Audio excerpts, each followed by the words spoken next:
Hey everybody, welcome to the Conscious Love Show.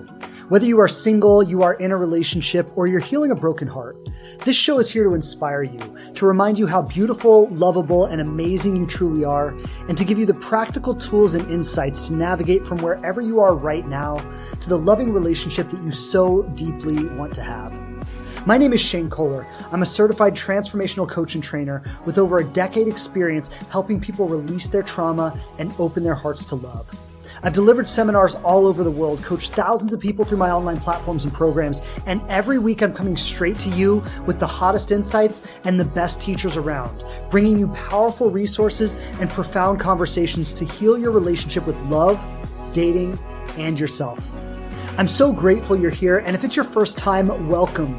You can count on me to always show up for you with my very best and a commitment to learn and grow myself so I can serve you to my maximum ability. Thanks so much for tuning into the show. I've got some awesome things planned for you today. So without further ado, let's dive in.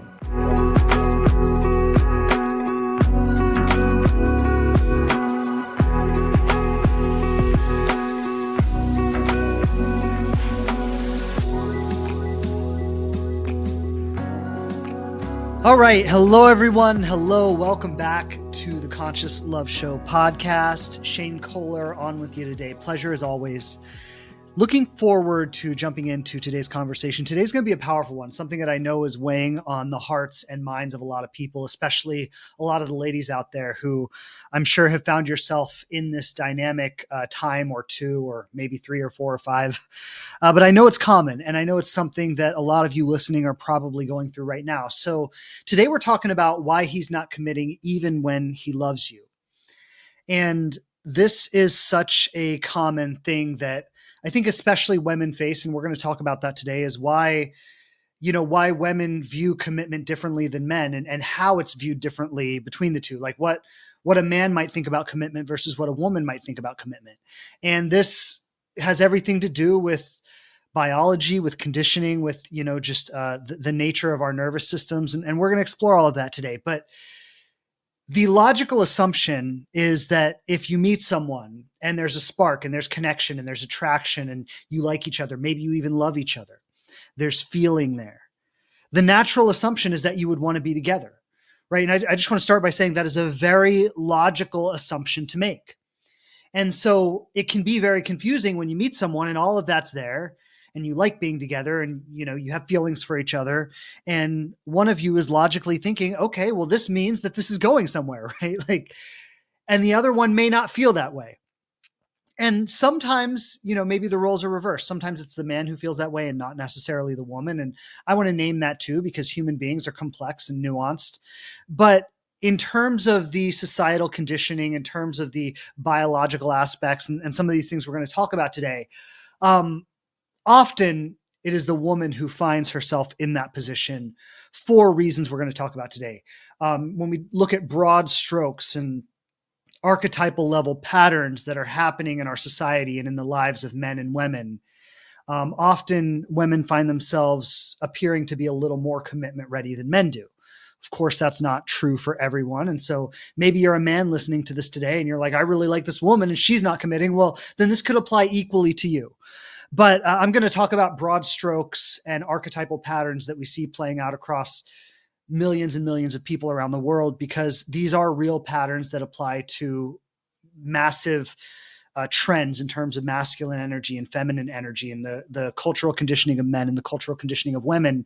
And when that comes to relationship, when that comes to commitment, how we each experience this differently.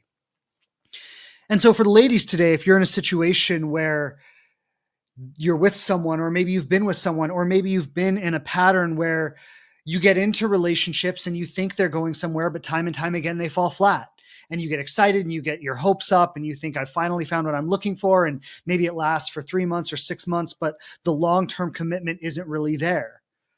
Well, we're going to talk about why that is today. And we're also going to talk about how to bridge that gap, because as much as there are relationships that don't commit, there are a lot of relationships that do, right? So we could look at it like there are really 2 pools of people. There are the people that are connecting, that are getting involved with each other, that are moving towards something, or they think they're moving towards something, and then it falls apart. And then there are the groups of people that meet, connect, bond, build something, and stay together. And we've all, for the most part, grown up with the same cultural influences. We've been brought up on the same planet with the same pervasive archetypes and the same pervasive cultures. And so the one group that gets involved and it falls apart time and time and time again, there's something happening there that they are not able to bridge that gap. Whereas the people who meet, they connect, they bond, they move forward, they end up in a lasting long-term commitment. Those people, for whatever reason, have found a way to bridge that gap, right? They've found a way to translate the connection into a commitment. They've found a way to speak each other's languages, so to speak. They've found a way to really meet in the same place, the same common intention, the same values. Whereas the other people might be experiencing the same connection, the same electricity, the same spark, the same feelings, but aren't really knowing how to bridge that gap into a lasting, long-term, loving commitment. And so that's what we're going to talk about today. We're going to talk about how women see commitment, how men see commitment, what gets lost in that translation, right, between the assumptions that a woman might make on her side and the assumptions that a man might make on his side. And when they come together, they might have the same feelings, but be thinking about them in two completely different ways. And then we're going to talk about what needs to happen to bridge that translation gap, right? What needs to happen so that they can be on the same page? What needs to happen so that they can move forward committed? So if you've been in a pattern where you connect with people, there's spark, there's attraction, there's chemistry, there's feeling, you even fall in love, but it doesn't translate to commitment. We're going to talk about why that is today and what needs to happen so that it does translate to commitment. And I think something important to say off of the bat here is that love is not enough. Feeling is not enough. Attraction is not enough. You can have all those things with someone that does not translate to commitment. Someone may like you, they may love you, they may enjoy your company, they may want to be around you. That doesn't automatically mean that that person is commitment ready or that that relationship is appropriately bridging the gap it needs to move into commitment. And so we're going to talk about what that is today. And if you're confused by this, that's understandable. And I want to say that too, because I said this earlier, but I just want to come back to it. That if you meet someone and you feel all of those things, you feel attraction and chemistry and excitement and spark and even love, the natural inclination, especially if you've been looking for this for a long time and it's maybe the deepest desire of your heart, the natural inclination when you find someone that you have that connection with is to think this is going somewhere. And I want to say that is a perfectly logical, rational assumption. And so it can be confusing as hell when the other person doesn't feel the same way about it, when the other person doesn't want the same things, even though they're experiencing the same things. But this is the rub, so to speak, is that human beings are not rational. We're not logical. I mean, we have that element, but more than that, we're emotional. More than that, we carry certain baggage. We carry a certain patterning. We carry certain conditioning. We carry certain wounding. There's a big talk on social media or among dating coaches and things where I'm sure you've all heard this at some point or another. There's a lot of talk that says, well, if he wanted to, he would. And that's a really nice sticker to throw on top of these kind of conversations where, oh, well, if he wanted to, he would. And, you know, I'm not going to say that's 100% false. There's truth in that. But at the same time, that's a really simple sticker to throw on something that doesn't account for what's happening in someone's nervous system, that doesn't account for their relational conditioning, that doesn't account for their unique worldview, that doesn't count for their specific preferences or desires or the misunderstandings or what might get lost in translation. So, you know, maybe there's a small percentage of if they wanted to, they would. And there's a larger percentage that says human beings are incredibly complex, incredibly nuanced creatures. We carry certain patterning, we carry certain conditioning, and this is very different if you're a woman or if you're a man. Our desires, our needs, our boundaries, they're all very unique. And when we talk about creating commitment, Love is not enough. Feeling is not enough. Attraction is not enough. What's really required is the ability to find common ground between our differences, to find that sacred place in the middle where we can translate each other's language, where we can find common ground in sometimes what are wildly different needs. And we can build a bridge to each other's hearts that not only makes commitment desirable, but makes it safe for both people. So we got a lot to talk about today, but let's start with the surface confusion and the difference between the feminine nervous system tendency and the masculine nervous system tendency. And so before I get into this, I just want to say, when I talk about the nervous system tendency, I'm talking about the inherent wiring towards safety. Think about it like that.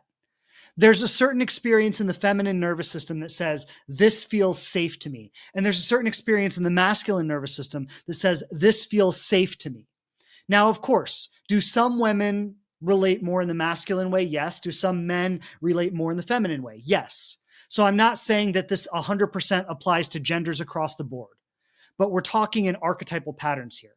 We're talking in pervasive patterns that apply to the majority of people. And then you as an individual, if you're a man or a woman, or if you're maybe in a gay relationship, you're going to have to figure out where you and your relationship fits into these patterns. But we're going to talk about this at the archetypal level so people can see and understand the patterns. And so we're going to say that the feminine nervous system has a certain inclination towards what feels safe, and the masculine nervous system has a certain inclination towards what feels safe. Both of these individuals, the man and the woman, or the masculine-oriented person, the feminine-oriented person, both of these individuals are going to naturally default to what feels safest for them. This is completely outside of the intellect. So it's important to say this, because intellectually you might think, well, if we like each other, we should be together. Well, that's a wonderful sentiment. Yeah, we like each other. Yeah, we love each other. Yeah, we have feelings, but our nervous systems might be saying completely different things about what feels safe. And so even though on an intellectual level, I might like you, I might want to be with you, I might be attracted to you, emotionally, I may even have feelings for you. And yet my nervous system is like, this doesn't quite feel safe. Or I don't know how to feel safe in this context. So we're defaulting to the core nervous system tendency. And we're going to talk about today how we get these nervous system tendencies. But let's just name them first. So the feminine nervous system tendency is that if we connect, it means we're building towards something. Because the feminine inherently feels more safe bonding. And I mean, if we look at evolutionary biology, that would be a whole other conversation here. But just quickly, if we look at that, like if you imagine, a caveman world, a woman's survival for her and her offspring depended on her bonding with a man. Now, that's not the reality in today's world. There are lots of single mothers that do an amazing job. It's not today's reality, but we're talking about evolutionary biology. We're talking about how we get wired. And a woman alone in the world with a baby in a caveman world, that was like certain death. She needed that man to protect her against predators, to protect her against opposing tribes. Like, she needed that bond for security, to provide the security for herself and her offspring. This wasn't a desire. It wasn't a want. It was a fundamental need of her survival. And this is what the feminine nervous system is oriented towards. It's oriented towards bonding. Now, that initial orientation towards bonding, it's not just about evolutionary biology that started, a million years ago. It's also about the constant cultural conditioning that women have received from the time they were little girls. The constant cultural conditioning about being relationally oriented. I've used this analogy. If you listen to my podcast, you've heard me say this a million times, but I always use this analogy because I think it's so clear about how little girls are conditioned versus how little boys are conditioned. Little girls are given Barbies to play with and little boys are given guns, right? Little girls play love and little boys play war. And we're talking about, like, I don't know, how old was I when I got my first toy gun? I was like 3. Like it's just like so deeply woven into the masculine consciousness and into the feminine consciousness. Little girls play love and little boys play war.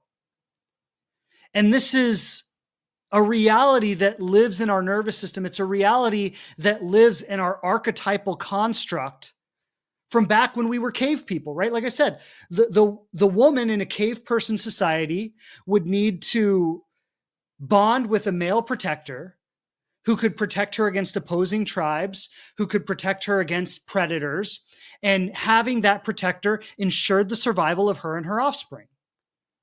That's just a reality of our existence. Meanwhile, what was the male doing? The male was hunting.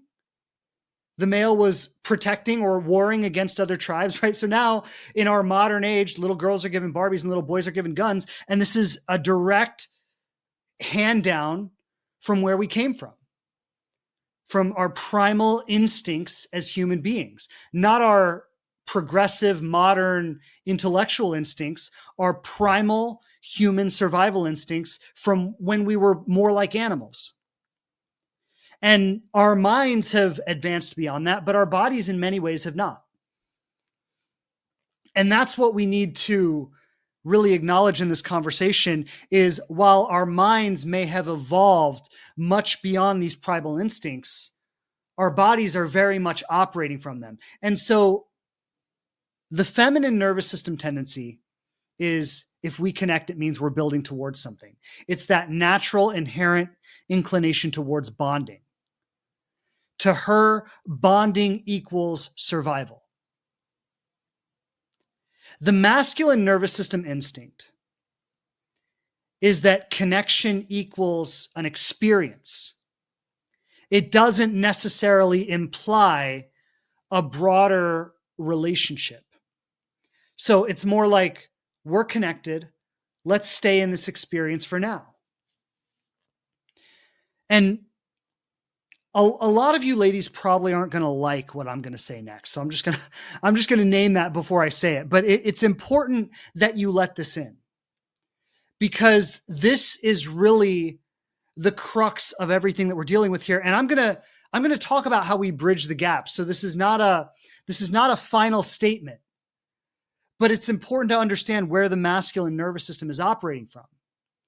So if we go back to the caveman world, if we go back to primal animalistic humans, for that man to bond with a woman, it's now become a liability. It's now become a liability to his survival. Now he's not just protecting himself, he's protecting her, he's protecting offspring. It doesn't mean he doesn't want that. And this is what's really important, right? Like, I think women need to recognize how much value they truly have in a man's life. Even in a primal animalistic context, bonding with her was something he would do despite the liability that was. That's how valuable she is to him. But we need to recognize that inherent nervous system wiring, that initial resistance. And so when she makes a connection, when a connection hits her on a nervous system level, she wants to bond to that connection for safety.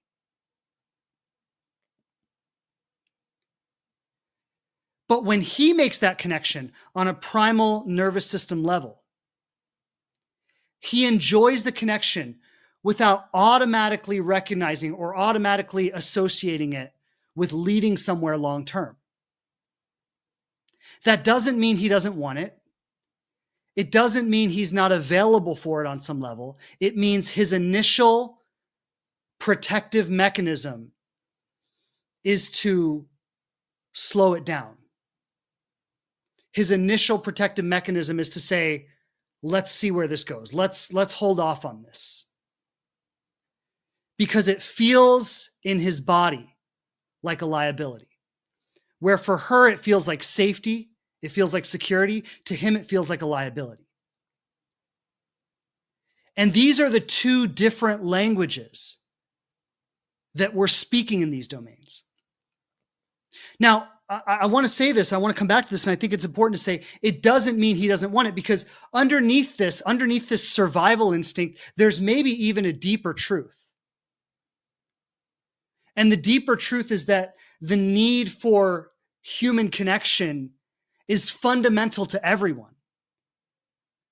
The need to love and be loved and share love, the desire to have something extend beyond ourselves, to have a family, like that is a primal human need. That's a primal human desire as well.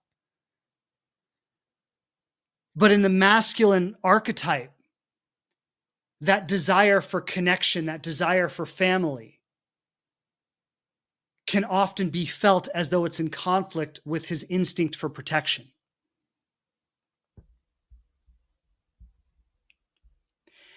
And so this is the nature of what we're dealing with.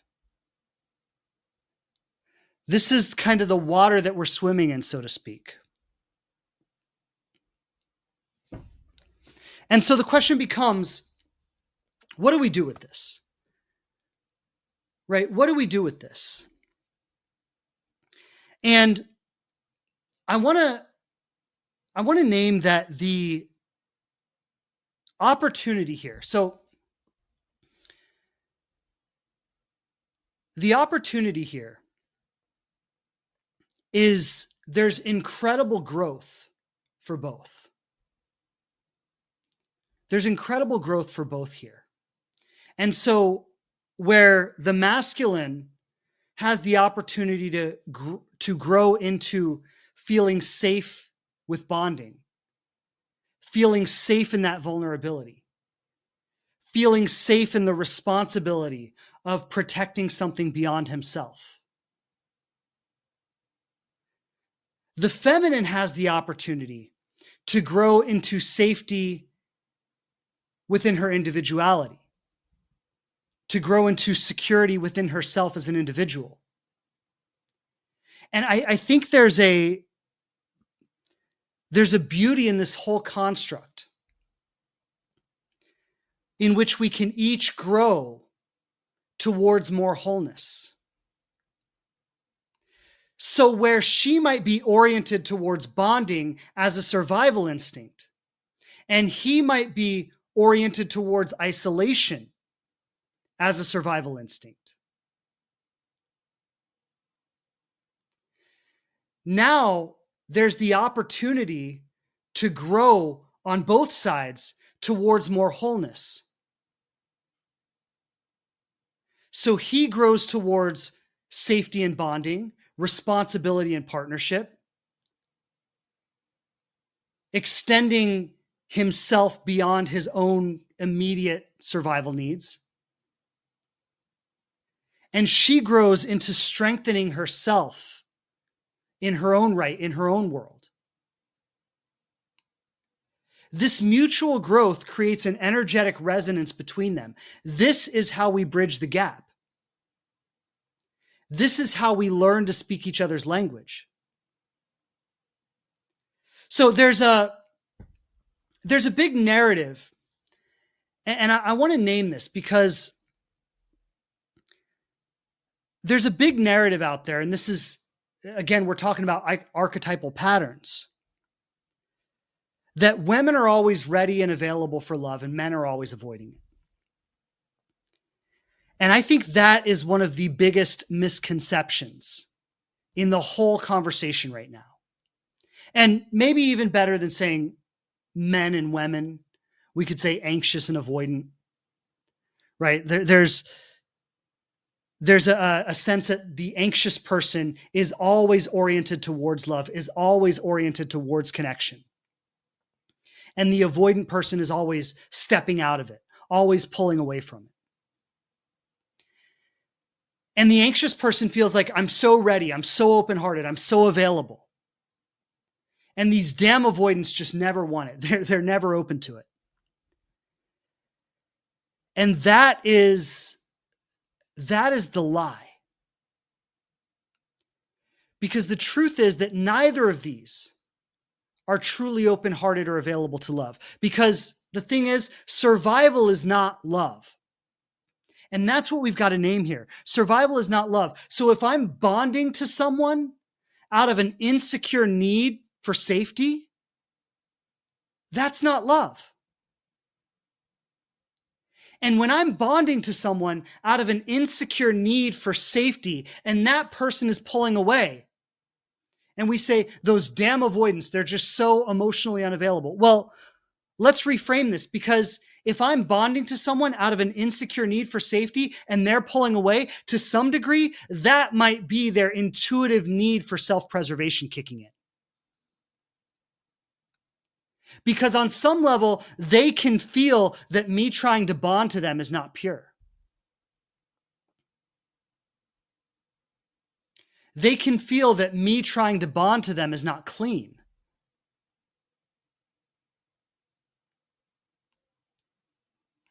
And so we don't have somebody who's truly open-hearted, truly available, truly ready for love, chasing somebody who's pulling away and is not ready for love. What we have are two survival patterns that are pushing each other away like the opposite poles, or like the same poles of a magnet. It's like when you put a magnet together, you put positive and positive together and it repels. You put negative and negative together, it repels. It's the same thing happening here. And the feelings of love, of attraction, of chemistry, they don't overrule energetic resonance. They don't overrule our nervous system tendencies for preservation. And so what's happening is one person is leaning in out of a need, out of safety, out of like a need for greater security, a need for greater safety, and they're calling that love. And the other person is leaning out of the exact same need. The need for self-preservation, the need for safety. It's the exact same need, or we could say the exact same wound, that's driving both of them. But the resonance of this wound doesn't magnetize them to each other. It actually repels them from each other. And that's what is often happening here. The curriculum for each is to learn safety in the opposing, in the opposite. So for the masculine, it's to learn safety in vulnerability, to learn safety in emotional exposure, to learn safety in responsibility, to learn commitment without feeling that it's a sacrifice to freedom. And for the feminine, it's to learn safety in her individuality, to claim her sovereignty, to own her own being without needing to bond to someone to feel secure. You see, in a primal, animalistic caveman world, these were fundamental needs. And our nervous systems are wired to those fundamental primal needs. But in our modern society, these primal needs are no longer real needs. They're instinctual nervous system responses, but they're not true human needs. And so, as I said earlier, our minds have evolved, our societies have evolved, our relational landscape has evolved, but our nervous systems have not evolved. That's the fascinating thing here. The world is no longer what it was then. But our nervous systems still relate with it as though it is. This is where we need to learn on a body level to grow into more of what our intellect understands. So let's just talk about the difference between the feminine conditioning and the masculine conditioning for a moment. The feminine culture is conditioned for relational identity. She receives early messaging around being chosen, around partnership, around timelines. She feels that her emotional safety is tied to future certainty. This is a wounded pattern of conditioning. It's a patterning rooted in insecurity. She's not safe unless she's being chosen. She's not whole unless she's in a relationship. She can't experience safety unless it's tied to a future outcome that feels certain. The masculine culture experiences almost the exact opposite conditioning. He's conditioned for personal freedom and emotional independence. He receives early messaging around avoiding entrapment or premature obligation. His emotional safety feels tied to a freedom of movement, not being tied down. Again, this is a wounded cultural conditioning. It's a conditioning that says commitment means loss of freedom. It's a conditioning that says don't put down roots, don't get tied down. These are two equal and opposite forms of conditioning that reinforce equal and opposite wounds. And going back to my analogy earlier about how little girls are given Barbies and little boys are given guns, right? There's a level at which we are perpetually conditioned to reinforce our primal instincts. And when you look at our societies and how modern and expansive they are, and our cities and our technology, like, you would think that we've outgrown this, but we really haven't. At the core of our systems, the same primal wiring is in place.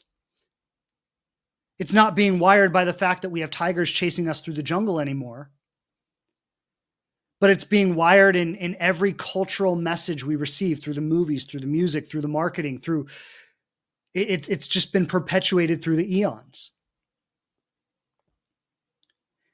And now we're at a place, I think, social media has done a lot for this, and our modern advancements in technology have done a lot for this, where we can host conversations like this, where we can now start talking about it in an open forum. We can start seeing how, while we have really advanced mental concepts that we're carrying, our biology is not that advanced. And this is the age where, on an individual level, we are retraining our biology. We're retraining the capacity of what our nervous systems can handle. And so, as I said earlier, the core masculine wound is safety and independence. I don't take on the obligation of needing to care for someone or something else, of needing to protect something other than myself. That preserves my safety, my independence. The feminine wound is I'm not safe unless I bond with someone. I'm not safe unless I have a protector, unless I have someone with me. And each of us are outgrowing these primal instincts. We're developing our nervous systems to have the capacity to hold more. So men are developing their nervous systems to have the capacity to hold a family, to hold a partnership, to be a protector and a provider, to have his circle of influence expand just beyond himself. And women are developing the capacity to feel safe within their independence, to feel sovereign within their own being. Now, what we want to name here is that the same way the wounded archetypes have a repelling effect against each other, like two of the same poles of a magnet repelling each other, the healed archetypes have a magnetic effect to each other. So the woman who reclaims her sovereignty becomes magnetic to a man who's emotionally attuned, emotionally available, ready to hold that role of protector, provider, and vice versa, right? He becomes magnetic to her as well. But the common pattern is, and this is what we've all lived, this is what we're all familiar with, is that he remains distant. She overfunctions and performs, right? Maybe if I do everything right, he'll choose me. And both stay trapped in a loop that keeps them from actual intimacy. He avoids intimacy through isolation, through emotional unavailability. And she avoids intimacy through protection and performance.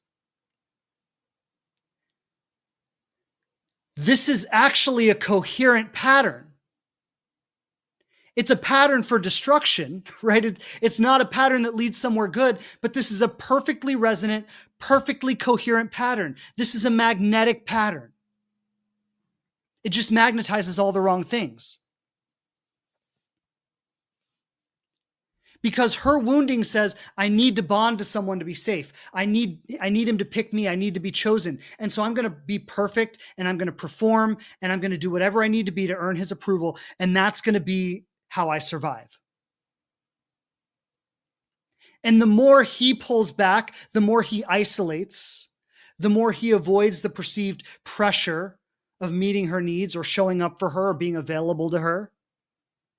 The more she thinks I need to perfect myself and improve myself and show him how great I am.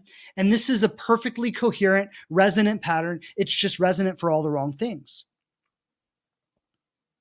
This is the way that two wounds lock into each other, reinforce and perpetuate each other.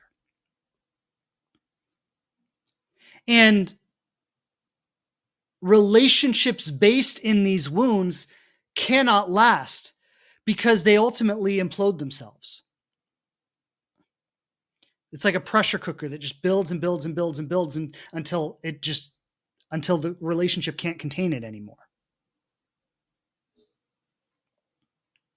And so eventually her desire triggers his isolation and his isolation triggers her desire. And she leans in and in and in, and he leans out and out and out. And they continue triggering each other's wounding until it just implodes, until the whole relationship just collapses. And so going back to the original question, why he's not committing, even if he loves you. Let's name it directly in the context of everything we've talked about. He probably doesn't have a nervous system that feels safe with commitment. And the fact that he loves you doesn't change that. So that's the first part. He might love you. He might like you. He might want to be around you. He might, on an intellectual level, think you're perfect in every way and you're the kind of person that he wants to be with. On a primal, biological level, he doesn't feel safe holding that kind of responsibility. So love does not equal commitment. One is an emotion. The other one is a fundamental wiring of what we feel safe to hold. Now, if you're in this situation, this is where the freedom lies for any lady who finds herself in this situation. If you're in this situation with a man, he's reflecting something to you. And this is the radical accountability that many of you are not going to want to hear, but I'm going to say it because it's the only way you find your freedom. If you're with a man who loves you, who likes you, there's attraction there, there's all of that, but he's not committing, and you're waiting around for him to make up his mind,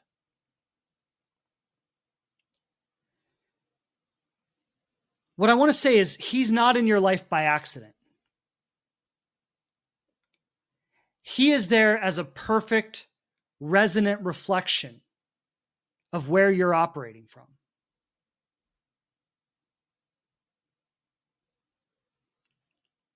I said this earlier. Evolutionarily speaking, taking on the commitment of a woman and a family was a huge liability for a man. It meant now he's not only responsible for his own survival, he's responsible for the survival of a unit. And despite that, despite how much of a liability it is, men throughout history, all the way back to caveman days, have chosen that commitment. That demonstrates how truly valuable a woman and a family unit is to a man. Not all men are ready for that, but there have been men all throughout time who would choose that at the expense of their own survival. That shows how truly valuable it is. And for a woman who is in a situation with a man where he's withholding that commitment, he's withholding that dedication, what he is reflecting to her is that she is not owning the true value that she brings to his life. She's stuck in her own wounded identity.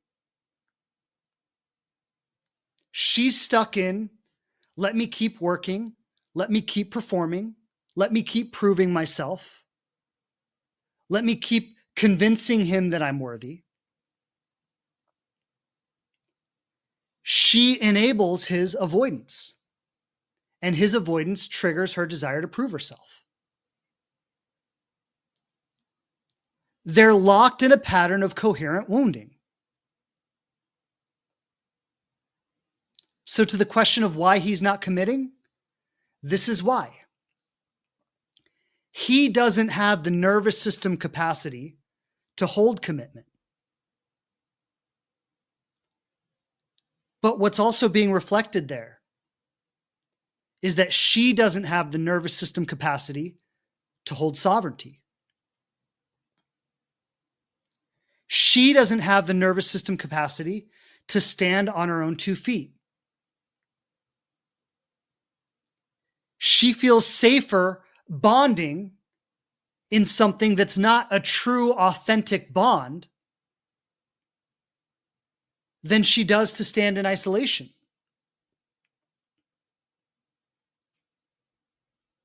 This is the evolution that this age is calling for in both men and women.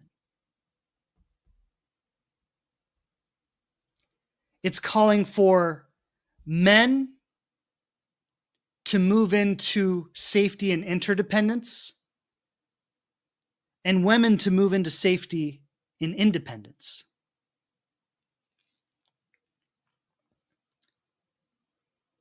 That creates coherent magnetism in relationships that actually work out, in relationships that actually last.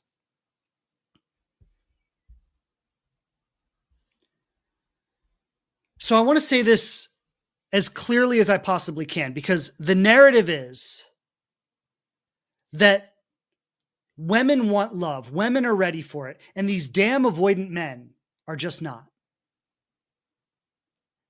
And this isn't a new narrative. This narrative is old as time.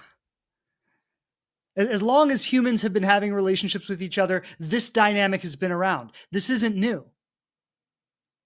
And yet, in every age of society, maybe it's not the most talked about things because people who are happy and secure in their relationships, they're not complaining about it. They're not on social media blasting out how toxic men are all over the place. They're just happy and content in their lives. So it might not be the loudest narrative. It might not be the most obvious one because the people in pain are usually the ones who make their situation obvious. But in every age of history, there have been committed men. The dynamic of a woman being ready for love and a man avoiding love is not an inherent reality of our existence. It's a wounded cycle that two wounded people get caught in. It's a wounded cycle that plays out as a result of the primal survival-based conditioning that men and women receive in our world. Has it been exacerbated now? Probably. With social media, with dating apps, have these high potency triggers exacerbated our instinctual primal survival instincts? I would say so.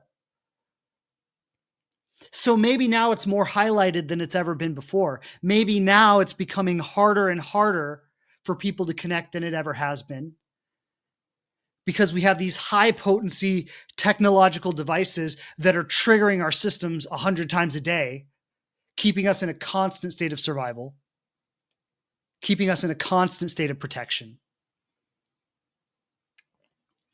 But it's just exacerbating what was already there. And yet, underneath all the noise and all the drama and all the chaos and all the complaining and all the projecting and all the victimization, there are people every day who are meeting each other in secure bonds, who are working through their resistance together, who maybe even just 10% of their desire for love and connection outweighs their dedication to their own survival. Maybe just a small 10%. But that's enough. That little 10% is enough to bring them back to the relationship time and time and time again. And so I want to talk about how this looks practically in a relationship between a man and a woman. And again, I want to say, because I know people are going to say this, so let me just name it now. Some of you are going to say, well, not all women are like that. Not all men are like that. There are plenty of anxious men. There are plenty of avoidant women. You're right. I just want to name that. You're right. There are exceptions to all of these patterns. But to have a coherent conversation about it, we need to name the patterns, because otherwise we can't even talk about it. So yes, there are exceptions, but I'm going to talk about it in a standard, typical connection. The pervasive pattern of anxious woman, avoidant man. The roles could be flipped, but we're just gonna keep it simple.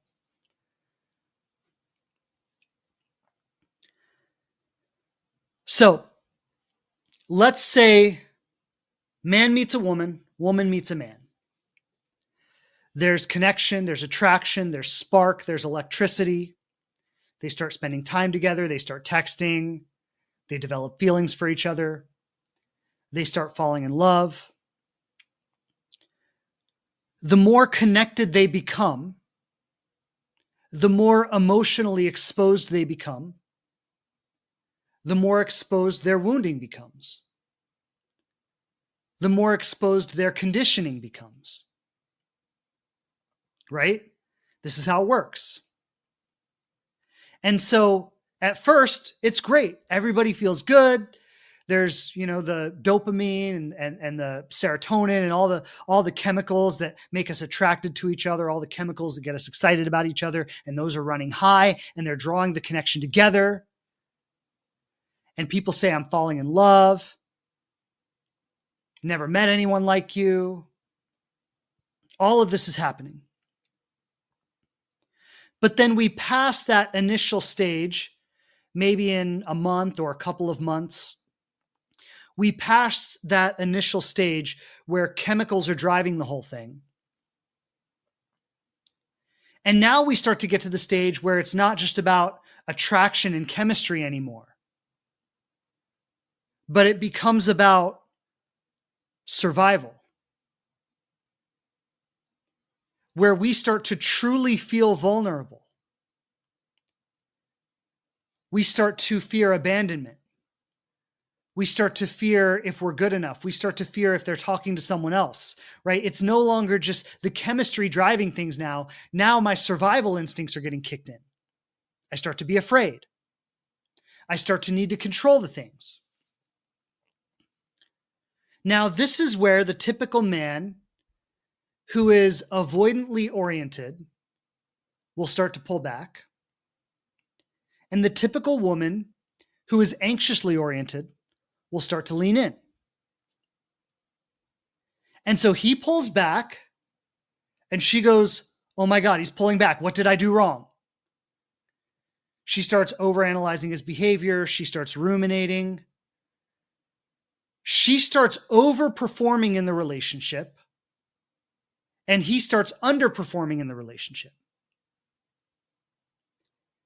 Whatever's happening for him, he's trying to shut it down. And we could say all the energy that he's shutting down, she's absorbing it. So maybe they were both like 100. Then he drops to 50 and she goes up to 150. She's putting into the relationship all the energy that he has withdrawn. This is where the relationship becomes unbalanced. With everything we've been talking about today, she's trying to control the bond because she feels like her life depends on it. He may not want to end the bond. He may not want to cut it off entirely, but he's trying to distance himself from it enough that it feels manageable. It feels safe.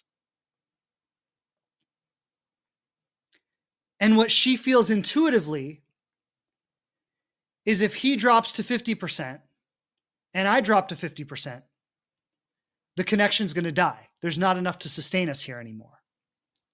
And so instead of dropping to 50% to match his energy, she overperforms and fills in his 50%. Both are mistakes. Dropping to 50% is a mistake. Overperforming to 150% is also a mistake.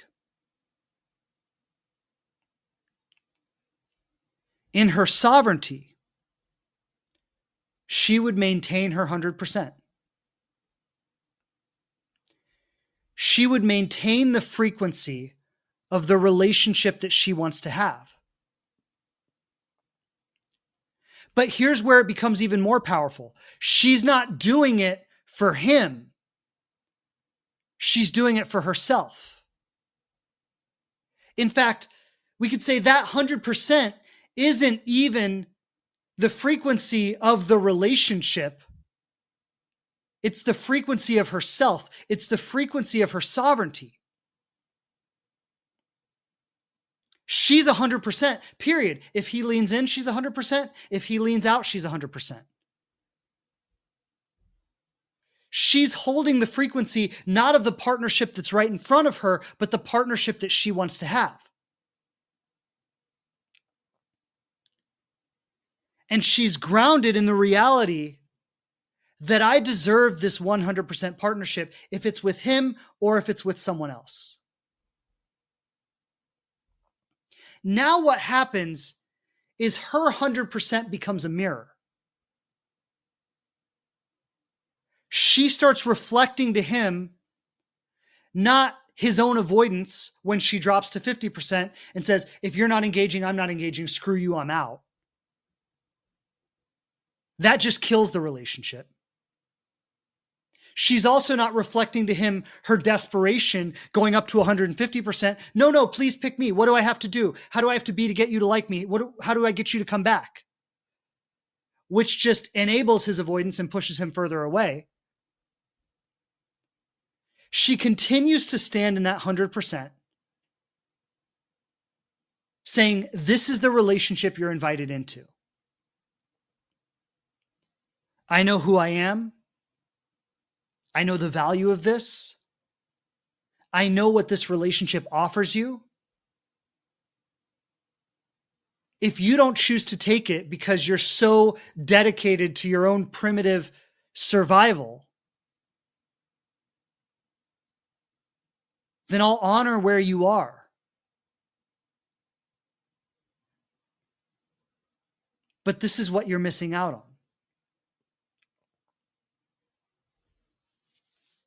So, just as much as the masculine healing journey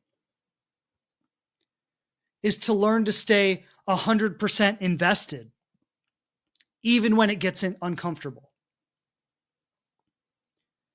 the feminine healing journey is to learn to stay 100% grounded, even when it gets uncomfortable.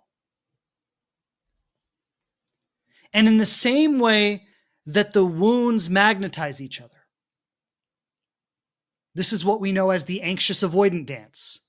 The more she pushes, the more he pulls away. In the same way that the wounds magnetize each other, the healing magnetizes each other as well. Now, some people might say, and it's important to address this because some people might say, well, why is it her responsibility to stay grounded and he just gets to be avoidant and blah, blah, blah, blah, blah. So I want to name that because it's not her responsibility to him to stay grounded. It's her responsibility to herself. In the same way that it's actually his responsibility to himself to stay present, to stay invested. But I'm speaking to the feminine experience right now because she's the one who came here asking the question, why hasn't he committed even if he loves me? So I'm speaking to that experience because this is the reality of her experience. And what I want to name here is that the reality of her journey is that she is going to need to practice staying grounded while men fall out of her life. It's actually ironic, and I'll speak to this from the masculine side of the spectrum. How many times in my past did I have to practice staying present while women fell out of my life? A lot of women don't acknowledge that side of it. They acknowledge the avoidant men, but they don't acknowledge the men who stay present with women over and over and over again while women leave.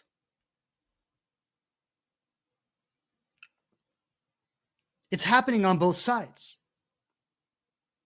The healed man attracts wounded women, and he has to stay present while they run.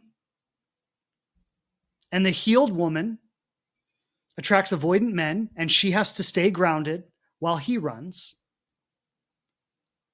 And when this happens, this is not a glitch. It's not a mistake in the system. This is the training ground that prepares us for partnership. See, this is what I think we gaslight ourselves and we get so caught up in this and it triggers our fears and our insecurities. And I get that. I get that. But this is what we miss sometimes. We say, I stay grounded. I showed up as my best self. I didn't chase. I didn't do anything. And he still left. And then we say, why wasn't I enough? And what we don't recognize is this isn't a manipulation like do this to get that. You don't stay grounded to get him. You stay grounded to honor yourself. You stay grounded to live in and embody your truth. You stay grounded to hold the frequency of the quality of love and relationship that you want to have. It's not a manipulation to extract something from him. It's a dedication to your truth. Living in the dedication of your truth will eventually result in the manifestation of the reflection of that truth. Not because you manipulated it and extracted it from someone, but because you became so firm and grounded in the resonance that you attracted someone who could stand in that resonance. And as long as you're doing it as a manipulation to try to extract something from someone, you're not really doing it. And maybe this is the part that most people miss. You don't do it because you hope you're going to get something from it. You do it because you get to a place within yourself where you just simply couldn't do anything else. And that's when the resonance behind the energy becomes so strong that it's literally magnetic.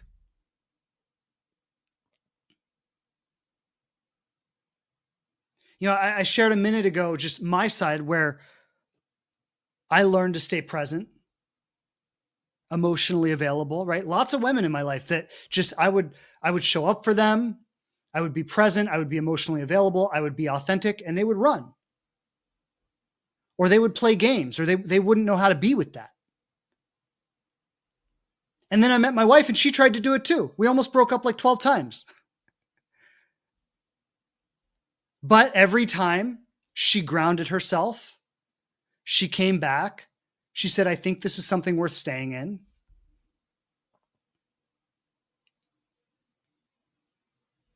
And so my presence attracted the presence of someone who was willing to step into this with me, who was willing to show up and do her own work. And I'm not suggesting I did it perfectly. I didn't. We were both a mess. we were both a mess. But like I said earlier, that maybe that 10% desire for connection outweighed that dedication to our own survival. And so even though it was messy and even though it was chaotic and even though it was uncertain, we both stayed with it. And over time, we worked through all of those disconnects together. Every time one of us wanted to run, we came back.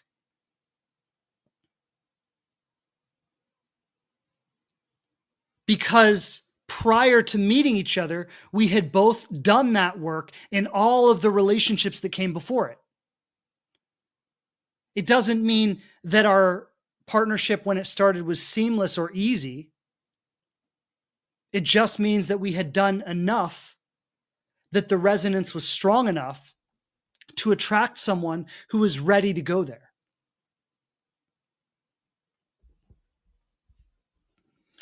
So I just want to sum this up and then I'm going to open up for some questions. A man can love a woman, but still not be ready for commitment. Love does not equal commitment.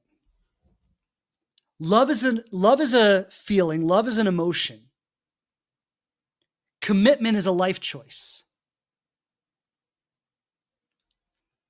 If his nervous system doesn't have the capacity for vulnerability, he can't be committed. If he doesn't feel secure in his own stability and his own leadership, he can't be committed. If he doesn't feel safe in devotion, he can't be committed. Anybody can experience attraction. Anybody can experience the emotion of falling in love. That does not equal the emotional and relational maturity to be truly devoted to something. As long as he feels like commitment is a threat to his freedom, rather than an expansion, a choice, a place that he directs his freedom, he can't be committed. And so if you're asking the question, I know he loves me, but why is he not committed? This is why. And then the question becomes, how are you as a woman responding to that energy? Are you overperforming, trying to prove that you're worthy of the commitment? Are you distancing yourself? Are you diminishing your own desire, your own emotional availability to try to protect yourself from his rejection? Or are you staying grounded in your truth? giving him the freedom and the space to fall out of your life if he's not ready.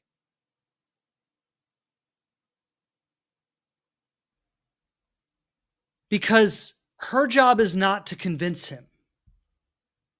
It's to discern his readiness without collapsing into performance. And so, very simple. For her, it's about regulating her nervous system inside uncertainty. This is the real growth for her. This is her spiritual evolution, her spiritual transformation, to learn to sit in the uncertainty and feel safe about it. I don't know if he's going to step into this. I don't know if he's going to step out of it. But what I know is I'm going to feel safe and whole within myself regardless. That's her spiritual evolution, to be the invitation to him without demanding and without avoiding. To learn to stop abandoning herself in exchange for his presence, in exchange for his attention. To learn to allow the freedom for him to come or for him to go, without trying to manipulate the situation for her own safety. And I just want to say quickly there, I don't mean that you allow him to come and go from your life endlessly. There's a level at which you say, you've had your opportunity and this is over.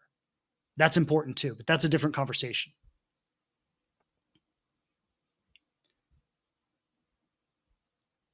But it's a level of learning to stay open and available without going all the way into chasing.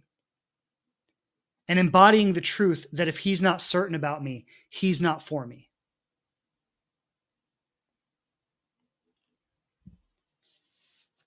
Her practice is to embody this in every relationship, in every situation, with every man that she meets. And as she practices this, as she practices holding that frequency, holding that energy, there's an understanding that she is solidifying the resonance that will attract the man who is ready. But she's not the one saying who or when or how that's going to happen. She's focused on strengthening her own resonance. The most important thing here is to not chase someone, to not prove yourself to someone. But with every experience, you can think of it like it's a sharpening, like it's a fine tuning. Every experience of avoidance, every experience of disconnection, every experience of abandonment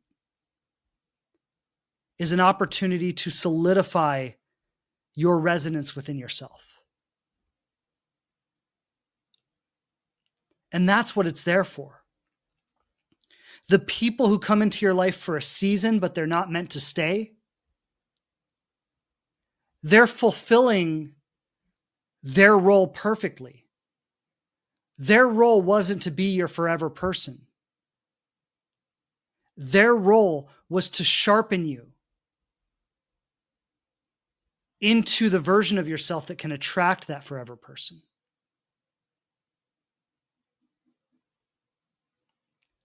And so you start to allow every relationship, every experience to serve its role perfectly. And in each situation, you ask yourself, what is this sharpening it within me? What is this evolving within me? How is this experience inviting me to grow deeper into my truth? And you accept those invitations. You receive those invitations, knowing the certainty that every evolution is calling you more into the resonance that invites the partnership that's real for you, that invites the partner of your heart. And that's the journey. That's the path. That's the game. It's not easy. It's terrifying sometimes.